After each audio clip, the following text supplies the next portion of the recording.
Welcome, Dr. Berkeley. We'll just do a very quick audio check if you have 2 seconds for us. Yes, of course, as always. Hear is okay, and I can see you fine. Thank you so much. Okay, thanks. I might just mute you until we start, if that's okay. No problem. Hi, Seth. How are you? Hello. How are you, Slim? Nice to see you. I imagine you didn't have a lot of sleep this weekend. Oh, we take it in our stride. Nothing in this virus, is over what everything is unexpected. So we just deal with it as it comes. I think I heard you say that about a previous virus, but anyway. Absolutely. Lovely to see you both, Richard and all the journalists will hear this. And just to remind everyone that we already have some 200 journalists on the call, just waiting for us to start. So in other words, shut. Yeah.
Hello, everyone. I am Fadela Shaib speaking to you from WHO headquarters in Geneva and welcoming you to our global COVID-19 press conference today, Monday, 8 February. I would like to start this press conference by sending my apologies for the delay in starting this press conference. Sorry for that. We will have three special guests today that Dr. Tedros will introduce shortly. We have simultaneous interpretation in the 6 UN official languages, plus Portuguese and Hindi. Let me introduce to you the WHO participants. Present in the room are WHO Director General, Dr. Tedros, Dr. Mike Ryan, Executive Director, Health Emergencies Program, Dr. Maria von Kerkhove, Technical Lead for COVID-19, Dr. Mariangela Shimau, Assistant Director General, Access to Medicines and Health Products, Dr. Sumya Swaminathan, Chief Scientist, Dr. Bruce Aylward, Special Advisor to Director General and Lead on ACT Accelerator, Dr. Kate O'Brien, Director Immunization, Vaccines and Biologicals. Welcome all. Now, without further ado, I will hand over to Dr. Tedros for his opening remarks and introduce our three guests. Over to you, Dr. Tedros. Thank you, Fadila. First of all, I would like to apologize. Sorry for, keeping you waiting.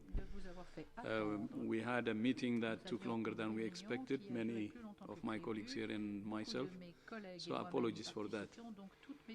Good morning, good afternoon, and good evening.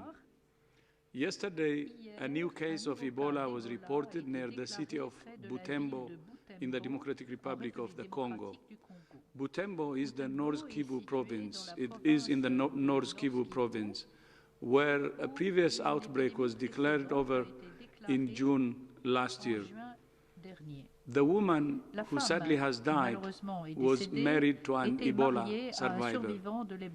Thanks to the enormous capacity built during the latest outbreak, provincial health authorities have significant experience in responding to Ebola and in preventing onward transmission. More than 70 contacts have been identified, and WHO is supporting local and national authorities to trace them and provide care where needed. So far, no other cases have been identified, but it's possible there will be further cases because the woman had contact with many people after she became symptomatic. Vaccines are being sent to the area, and we hope that vaccination will start as soon as possible. WHO has sent a rapid response team to provide support as needed. The Oxford AstraZeneca vaccine is one of several that has been shown to be effective in preventing severe disease, hospitalization, and death from COVID-19. The emergence of new variants of the virus has raised questions about the potential impact of those variants on vaccines. Yesterday, South Africa announced that it was putting a temporary hold on the rollout of the Oxford AstraZeneca vaccine after a study showed it was minimally effective at preventing mild to moderate disease caused by a variant first identified in South Africa. This is clearly concerning news. However, there are some important caveats. Given the limited sample size of the trial and the younger, healthier profile of the participants, it's important to determine whether or not the vaccine remains effective in preventing more severe illness. These results are a reminder that we need to do everything we can to reduce circulation of the virus with proven public health measures. Several countries are succeeding in suppressing transmission, including those where new variants are circulating. We all have a role to play in protecting vaccines Every time you decide to stay at home, to avoid crowds, to wear a mask or to clean your hands, you're denying the virus the opportunity to spread and the opportunity to change in ways that could make vaccines less effective. It also seems increasingly clear that manufacturers will have to adjust to the evolution of the virus, taking into account the latest variants for future shots, including boosters. We know viruses mutate, and we know we have to be ready to adapt vaccines so they remain effective. This is what happens with flu vaccines, which are updated twice a year to match the dominant strains. WHO has an existing mechanism for tracking and evaluating variants of the virus that causes COVID-19. It's vital that countries continue to report these variants to WHO so we can coordinate global efforts to monitor their impact and advise countries accordingly. We are now expanding that mechanism to provide guidance to manufacturers and countries on changes that may be needed for vaccines. These developments highlight why it's so important to scale up manufacturing and roll out vaccines as quickly as possible and as widely as possible to protect people before they're exposed to new variants. We also need to continue designing and conducting new trials, and we need to keep a close eye on the impact vaccines are having on epidemiology, severe disease, and death, so we can use vaccines to maximum effect. WHO's Strategic Advisory Group of Experts on Immunization, or SAGE, has met today to review the Oxford AstraZeneca vaccine and to discuss these new developments. Tomorrow, I will meet with the chair of the SAGE to discuss its recommendations. To say more about the new study in South Africa and its implications, I'm pleased to welcome Professor Salim Abdulkarim, the co-chair of South Africa's Ministerial Advisory Committee on COVID-19. Professor Abdulkarim, thank you for joining us today, and you have the floor. Thank you very much, Dr. Tedros. It's indeed a pleasure and an honor to be here with you. I'll just briefly share with you the reasons behind the South African decision and how we are viewing the situation. So put very simply, we have been monitoring how the different vaccines are stacking up in terms of their laboratory assays, whether they're tested in a pseudovirion assay or in a live virus plaque assay. To date, 5 of the 8 vaccines that we've been monitoring have had these laboratory assays. What they show is that vaccine-induced antibodies have greater difficulty neutralizing the 501Y-V2 variant than they have against pre-existing variants. We saw substantial declines in some vaccines and less so in others. So, for example, with Pfizer and the Sinopharm vaccines, we saw minimal reduction in the potency of the antibodies and minimal changes in neutralization activity. However, with other vaccines, such as the AstraZeneca vaccine, we saw very substantial reductions in neutralizing activity. We don't fully understand what those laboratory results mean, so we need clinical data. Fortunately, 3 of the vaccines have been tested in South Africa, where the 501Y-V2 variant constitutes about 80 to 90% of the circulating viruses. The first results that we heard were from a vaccine produced by Novavax. And there we heard, quite concerningly, that the efficacy of the vaccine was 89% in the UK, but only 49% in South Africa. That was the first indication that efficacy levels would be diminished in addressing the 501Y-V2 variant. Most recently, we saw this week the release of a study. It's quite a small study with 2,026 participants, largely young individuals. And one of the important things is that the trial used a dosing interval that is quite short compared to the newer, longer intervals that are being proposed by AstraZeneca. So looking at that, what was shown that while the overall efficacy of the AstraZeneca vaccine was 66% in the larger study that included the UK, Brazil, and South Africa, the South African data on its own showed only 22% efficacy. It should be noted it has a very wide confidence interval that includes even 60% protection in that confidence interval. But that study, which looked at only mild and moderate infections, raised concerns. Not because that we were not expecting some diminishing activity, but it was the level to which it was diminished. And so now we are unclear and uncertain about the efficacy of the vaccine in preventing hospitalization and severe disease. We know from the overall trial that the AstraZeneca vaccine is effective against other pre-existing variants. We're just not confident about its efficacy against the 501YB2 variant. And so we've proposed an alternative approach, a new approach to the way in which to roll out the vaccine. And one proposal that's currently being considered is to roll it out initially just in a stepped manner, where the first step includes about 100,000 individuals that are vaccinated, in which we monitor the hospitalization rates. If they are below the threshold that we are looking for, then we're confident that the vaccine is effective again in preventing hospitalization, and then we can roll it out. Alternatively, if it's above that threshold, then we'll need to look at alternatives. So put very simply, we don't want to end up with a situation where we vaccinated 1 million people or 2 million people with a vaccine that may not be effective in preventing hospitalization and severe disease.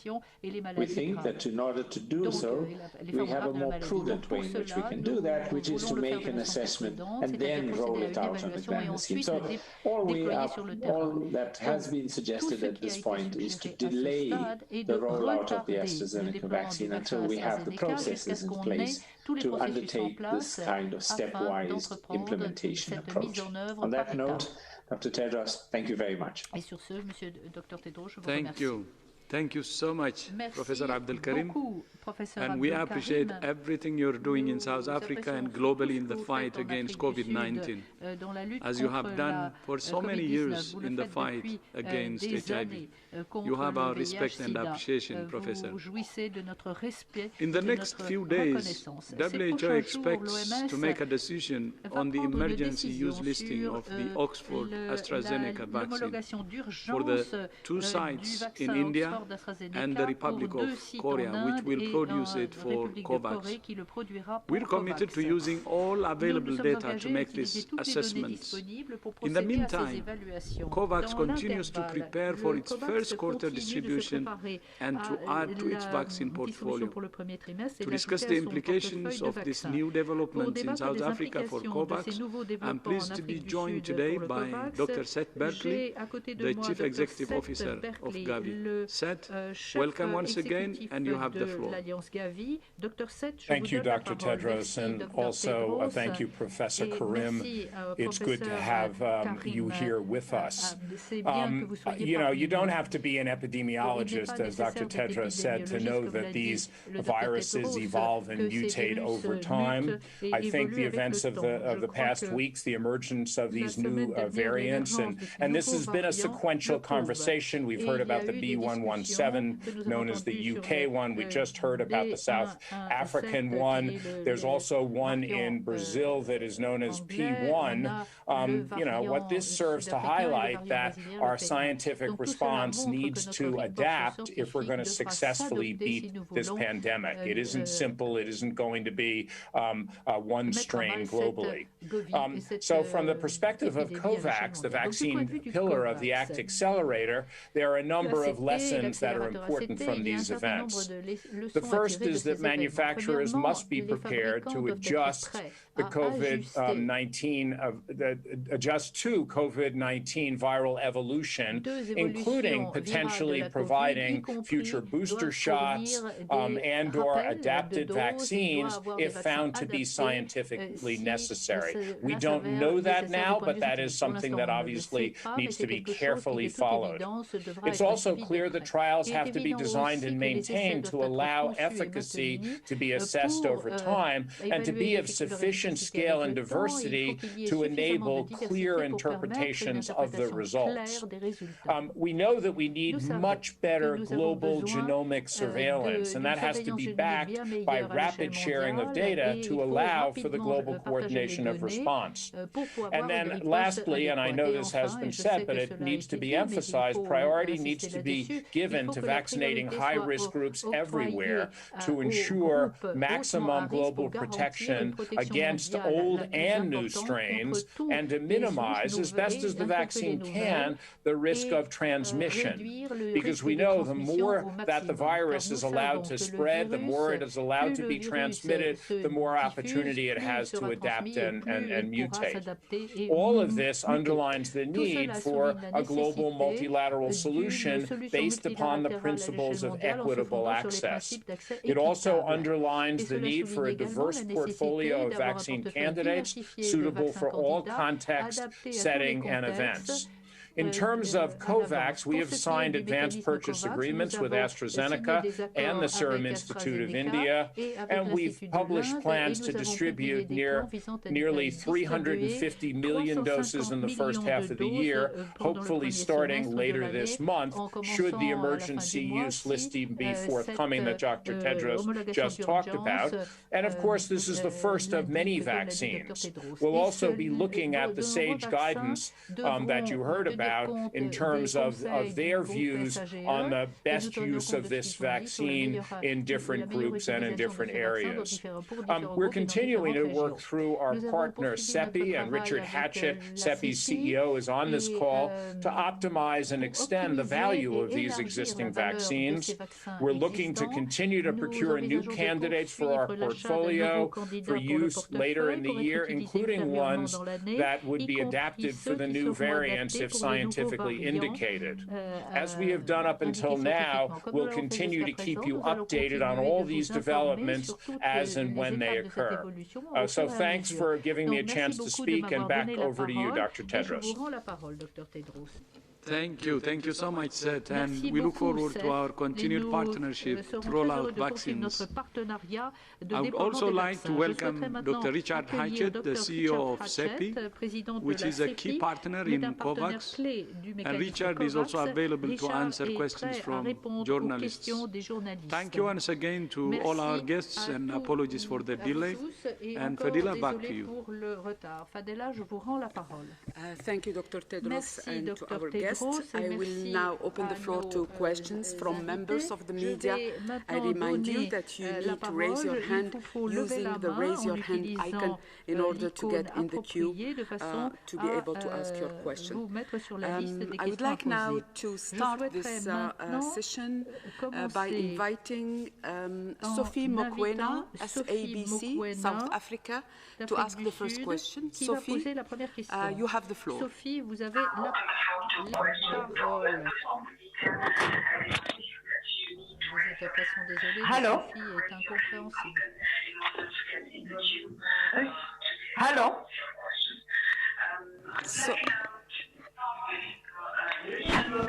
Sophie? Yes. My name is Sophie Mokoena from SABC in South Africa. I just want to find out from the panel. We know that during the Spanish flu in 1918, the pandemic was deadly to senior citizens and later to young generation because of the very same problem of perhaps the change of the virus itself. did the scientists, particularly people with a better know-how, not anticipate that this virus will mutate and we might have problems, so that they develop parts of the vaccine and manufacturers must take that into consideration, because what guaranteed we have that during the third wave it will not have another form, and previous vaccines won't be effective. Thank you, Sophie. Your question is well understood. Dr. Mike Ryan. I can start continue. I think the issue is in 1918 we didn't even know this was an actual virus causing influenza at that time. So therefore, there were three distinct peaks in terms of age groups in the 1918-1919 pandemic. We had the classic peaks in the younger, very young, and classic peaks in the very old. But what we had very unusually was a huge peak amongst young individuals, particularly amongst young men. Some of that may have been due to the virus, some of that may have been due to the mixing of people and the bringing together of young men in camps. But it was a fulminant disease that killed very, very quickly and had that very distinct shape. The first, second and third waves, the second wave was larger than the first wave, and again, we don't know that, but the virus may have becoming more fit to the transmission in the human population in a first wave, may have been better adapted in a second wave, and that's what happens. Flu viruses adapt and they evolve over time, and you see that every year as we change the vaccine strain. Every year, the strains that are in the vaccine, we look at the predominant strains, the most successful strains that are circulating, and the ones that are causing clinical illness. We track the epidemiology of the viruses, we track the type of the viruses, we track the proteins on the surface of the cells, we track their genetic sequences, and every year we're able to give clear instructions to manufacturers on how to adapt influenza vaccines. I think with the same kind of approach here, with the same sort of diligence, both in epidemiology, in genetic sequencing, and in doing the observational and other studies we're going to need to do to understand vaccine efficacy, I believe we can track this virus. We have the tools that they did not have in 1918 or 19, and we have the means to adapt and be flexible and react to what we see. So I'm confident that if the scientific, public health, and governmental worlds come together, we can have a strategy that will adequately adapt to the emergence of variants. Yes, and if I could outline a little bit about that strategy, because it is developing over time and it is getting stronger over time. So as this is the first coronavirus pandemic the world has ever seen, we have established surveillance systems around the world, as you know, looking for where the virus is, by tracking individuals who are infected with this virus. But along with that, scientists and virologists have been tracking the virus itself and any changes in the genome of the virus itself, looking at mutations in the virus evolution, which is a natural process for all viruses and all pathogens. And what we've been doing through our virus evolution network and our laboratory network, and through the improvements of genomic sequencing around the world, countries have been sequencing viruses in their countries, and they have been sharing those viruses on publicly available platforms like GISAID and others, so that the changes in the virus can be evaluated, they can be studied, and that we can determine what they mean. Because even if viruses change all the time, what is really critical is to have an assessment framework in place so that we can determine if any of these changes reflect a result in a change in transmissibility, reflect any changes in disease presentation and severity, and importantly, if any of these changes have any impact on available and future diagnostics, therapeutics, and vaccines. In recognizing that this was important for us to be monitoring, we formulated our virus evolution working group in June to have an assessment framework to determine what studies were necessary in the lab, where we could look at specific mutations, but also variants of interest, because we need to determine which ones of those are important to become variants of concern. And now what we're looking to is building on existing systems like we have for influenza. How do we take the knowledge of the way that these vaccines behave in terms of the neutralizing response and in terms of the impact of these vaccines, but not only vaccines, also therapeutics and diagnostics, to say this is important and therefore there may be a change necessary for the vaccines. So that is a process and a mechanism that is being enhanced, as the Director General said in his speech today. But again, we're not starting from scratch. This is what scientists do. It requires a robust framework to detect these mutations and variants. It requires strong collaboration across scientists and labs around the world so that studies are done to actually properly assess the potential impacts of these viruses, and also to inform vaccine composition. So there's a lot that's in process here. It will become stronger as the months go on, and it really requires the help and the persistence of everything from epidemiologic surveillance all the way through good collaborations with manufacturers. Thank you. I would like now to invite Mr. Richard Hatchett, CEO CEPI, to add some elements. You have the floor, sir. No, thank you. And Sophie, thank you for the question. Just to say that as Maria and Mike have indicated, we certainly have anticipated that the virus could mutate. In fact, scientists have, working in laboratories, anticipated some of the mutations, and this is one of the values actually of doing the science. It allows us to essentially to look into the future, to look at possibilities that may occur, and to help us look out for mutations that would be of concern and interest, as Maria just outlined. Certainly the emergence of the new strains in South Africa and Brazil and the UK has given cause for concern. We had taken a risk management approach, not only through COVAX, but globally, in terms of the approach to vaccine development, and had undertaken the development of vaccines on a wide variety of platforms. The mRNA vaccines, of course, the viral vector vaccines like the AstraZeneca vaccine that we've been discussing, recombinant protein vaccines, and inactivated vaccines. Having that diversity of vaccine candidates actually provides us with a large number of tools which we need to explore now to see which work best against the variants that we have. We can also look at potentially at combinations of the vaccines that we have, and of course we must accelerate the development of new strain-specific vaccines, and a large number of companies have already begun to undertake that work, and if the evolution of our understanding of these viral strains suggests that we do need to progress those vaccines into clinical trials and then into use. We will do that as quickly as we possibly can. Thank you, sir. I would like now to invite John Cohen from Science to ask the next question. John, you have the floor. Thank you so much for taking my question. I well recognize that this study in South Africa didn't have enough people or old enough people or people with comorbidities to answer the severity and hospitalization and death question. But we have a lot of data from other studies that suggest that vaccines that don't work particularly well against mild and moderate disease could possibly still keep people out of hospitals and prevent deaths. I'm curious, and I also recognize that WHO doesn't tell countries what to do. But I'm curious what outside people, experts, think about South Africa's decision to suspend the use in healthcare workers right now in order to wait to form the trial that Slim described. So I'm curious if you could address that. What do you think of that decision to suspend the use right now, given the potential that it could prevent people from being hospitalized and dying? Thank you, John. Dr. O'Brien will take this question.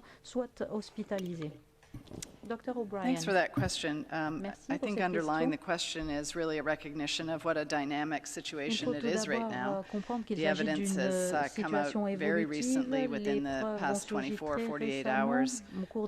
As the Director General indicated, the Strategic Advisory Group of Experts on Immunization at WHO met today, along with the investigators from the trials that are being conducted in the UK and Brazil, along with AstraZeneca AstraZeneca and along with the investigators from the South Africa trials as well. And so everybody's looking at the data right now, and there are a range of ways that this can be approached. But I think what was most clear that came out from the SAGE meeting is that in looking at the evidence on the AstraZeneca vaccine across a number of trials, it is very clear that it has efficacy against severe disease, hospitalizations, and deaths. Among the variants and different variants, there is some reduction in some indications of reduction in the efficacy, some more, some less, depending on which variant, which population, and also of the neutralizing antibody responses. But we also have evidence that there is the likelihood that the retention of meaningful impact against severe disease is a very plausible scenario for the product against the B1351 variant. And so as South Africa deliberates on how they will handle the situation, recognizing that there are a range of products that they're looking at, and how to get more data on exactly what would sort of inform a greater and broader policy. These are discussions, as we've heard, that are continue to be underway about exactly how they will use the vaccine that they have in hand to its maximum benefit, and assure that there is evidence that can inform not only a broader policy in South Africa, but helps to inform policies around the world. So we'll see the final wording that comes out from SAGE on the use of the vaccine, but there was a very positive view about proceeding with the use of the vaccine, including in settings where variants are circulating, with a big emphasis on collecting information that would really help as in the weeks to come and in the months to come to inform an optimization of those uses in different countries, in different settings around the world. Thank you, Dr. O'Brien. I would like now to invite Christophe Vogt from AFP to ask the next question. Christophe, can you hear me? Yes, I can hear you. Thank you for taking my question. I was just wondering about everything we heard now about the AstraZeneca vaccine, and I can see how complicated it is, but how much does it affect the rollout, the number of vaccines that you can roll out, and when for the COVAX facility? It is the bulk of what you plan to use for vaccination in the next 6 months. So I was just wondering if you can give us an answer also after what Dr. O'Brien just said, that maybe we should just roll out and use it to kind of prevent more severe cases. Thank you. Thank you, Christophe. Dr. Seth Berkley will take this question. So thank you for the question. And before I answer that question, let me just add one point to Kate's excellent question, and that is we learn more about these vaccines as we work with them. And one important point about the AstraZeneca vaccine is it was studied originally with a dose interval between two doses of a month. As that vaccine has now gone through trials and observational studies have shown that, in fact, a longer dose interval increases the immune response and also increases the efficacy of the vaccine. So these types of learnings will occur with new vaccines, and that also means that, you know, in a study like the South African study, it was not optimized for what we know today is the you know, the way to get the most immune response out of it, et cetera. And this is part of the debates and discussions that need to go on right now. But going back to to the question, the AstraZeneca was really the first vaccine. Of course, we also have doses, a small amount of doses of the Pfizer vaccine now as well as early vaccines in the portfolio. But the idea was to try to get a very large portfolio of products, and we have done that. So we will be seeing other vaccines enter the portfolio and be available for participants of COVAX in the second quarter. And so it is true that initially it'll be mostly AstraZeneca and Pfizer that are moving forward, but then there'll be more vaccines. And of course, as Dr. Hatchett said, one of the things we'll be looking at is whether, any or all of these vaccines need to be adapted and adjusted either in the way they're being used or even in the actual makeup of the vaccine. So this is an evolving science, as you heard from Kate, and we will continue to work as COVAX to ask the question, what is the best way to move forward? But at the moment, at least, and we'll wait for the SAGE guidance, it looks like the AstraZeneca vaccine is an efficacious vaccine. It's been reviewed by a number of stringent regulatory authorities and gotten approval, and had studies in many countries, including efficacy against severe disease, as you've heard, including efficacy against some of the changing variants, and therefore we suspect that we will continue to roll that out, and we'll continue to follow the effects of that vaccine over time. Over.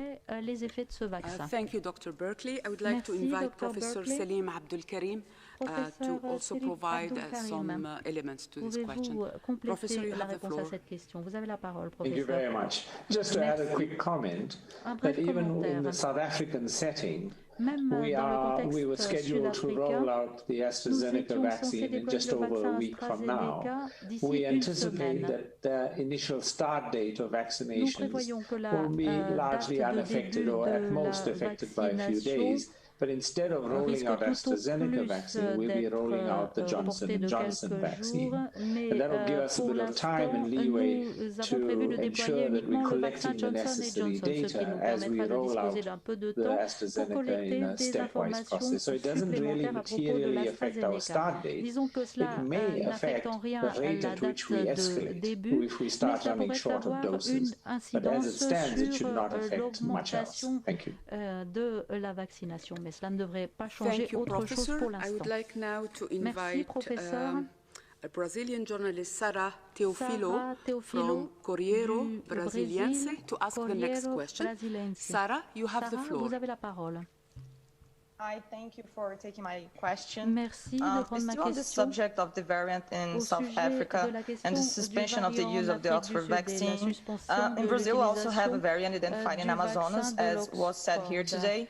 And we know it is a different variant, but does the organization have any orientation to Brazil?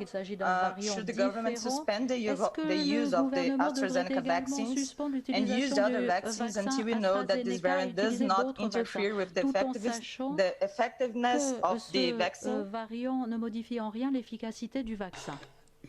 Thank you, Dr. Swaminathan. Merci, Dr. Swaminathan va répondre. Thank you for that question. And again, just to repeat what others have said, we are seeing, we're learning a lot. There are uncertainties still. We don't have answers to all questions. The SAGE, the Strategic Advisory Group of Experts on Immunization, is reviewing all the evidence that's available on each of the vaccines from all the different studies, starting from very early clinical, all the way to the phase 3 trials, and also taking into account what we know about the different variants and experiments that have been done. Both in the laboratory, looking at neutralization assays, and if there's any clinical evidence, taking that into account, and we'll make recommendations based on the available evidence. And of course, these can be updated and revised as more data becomes available. So all of our guidelines are meant to be toutes nos orientations sont censées être évolutives, elles sont actualisées au fur et à mesure.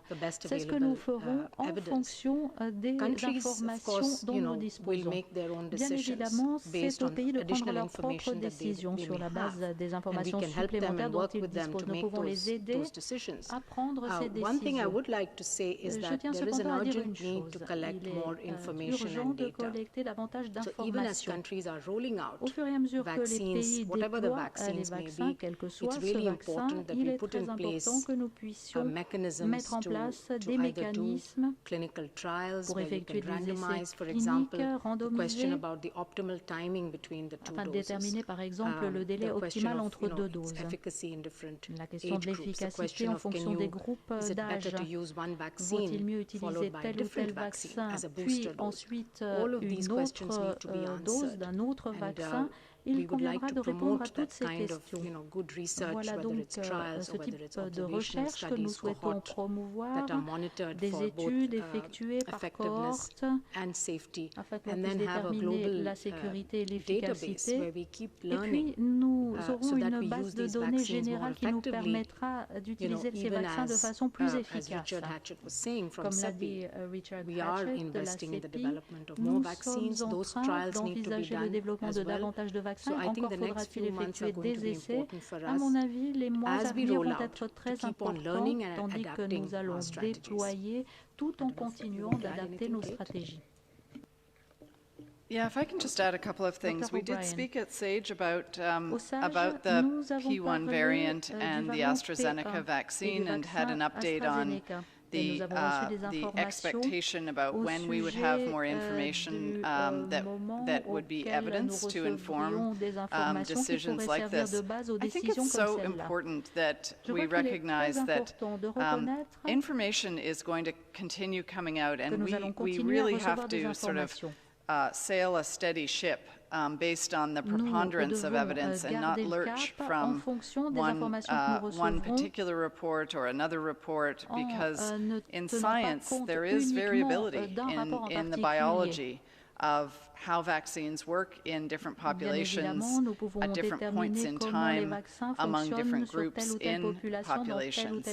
And so what's really critical is to look at, as evidence emerges, to look across all of the elements of the evidence, the structural biology of the virus itself and the variants, the nature of the vaccines that we're actually looking at, the ages of the people that were in clinical trials, the kind of disease that was actually monitored in the clinical trials, and each of these elements has an impact on what the expectation would be about the performance of the vaccine, and therefore comparing from one piece of evidence to the next really can't be done without a sort of level playing field.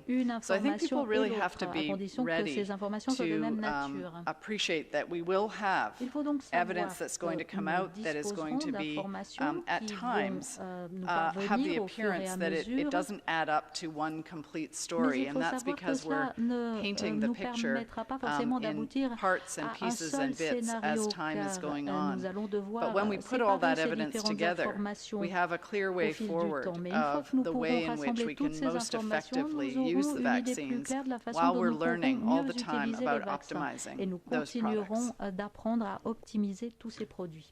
Thank you, Dr. O'Brien. Merci, Dr. O'Brien. Mr. Richard Hatchett has something to add. You have the floor, sir. Richard Hatchett de la CEPI a quelque chose à ajouter.